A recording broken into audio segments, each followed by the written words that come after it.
même des activités pour lesquelles il va falloir que l'on envisage un regroupement.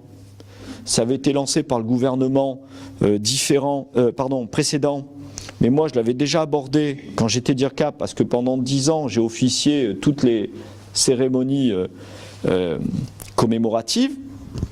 On a sur l'année 11 cérémonies à Fréjus.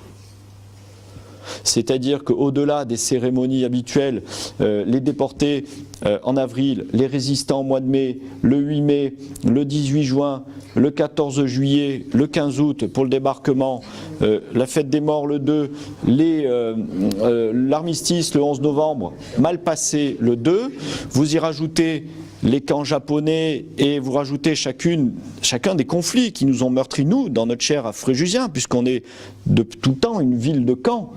Et je vous invite à aller régulièrement, ou de temps en temps, vous recueillir au mémorial des guerres en Indochine. C'est un ossuaire. C'est des dizaines de milliers de morts que nous avons à cet endroit-là. Ceux qui ont la chance d'être encore entiers, non démembrés, ont leur cercueil, mais il y a une fosse commune qui est monumentale. Lorsque vous allez au Pan de la Lègue, c'est pareil.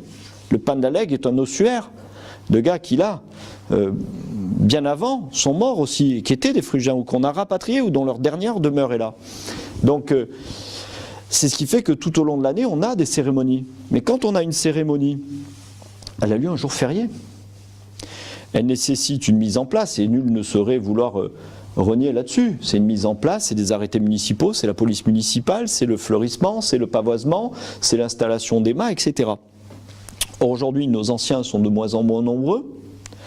La relève, pour venir soutenir la mémoire de nos anciens ou des morts, la relève est de moins en moins nombreuse. Et on a des associations qui, elles-mêmes, perdent des membres. Et c'est logique. Les poilus, il n'y en a plus. Et au fur et à mesure où on avance, il n'y a plus de survivants de chacun de ces conflits.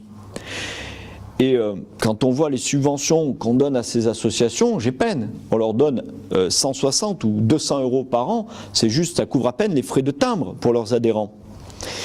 Heureusement, une association globale avait été créée, le CELAP, qui regroupe toutes les associations, et au fur et à mesure où certaines disparaissent, elles se raccrochent à ce CELAP. Et je pense que l'idée, et qui a été émise au niveau national par M. Sarkozy quand il était président de la République, de trouver une date unique dans l'année à laquelle nous pourrions commémorer tous nos défunts, avec des évocations, après conflit par conflit. Mais à mon avis, ça serait mieux. Un seul Memorial Day, et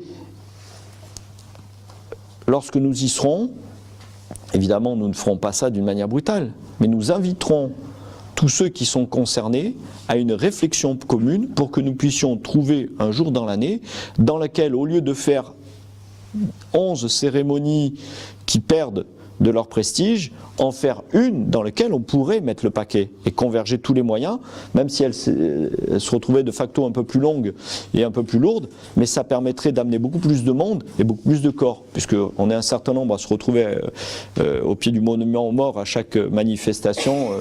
On se rend compte qu'on n'est toujours que les mêmes à s'y retrouver. Donc ça veut dire qu'il y a une vraie réflexion là-dessus.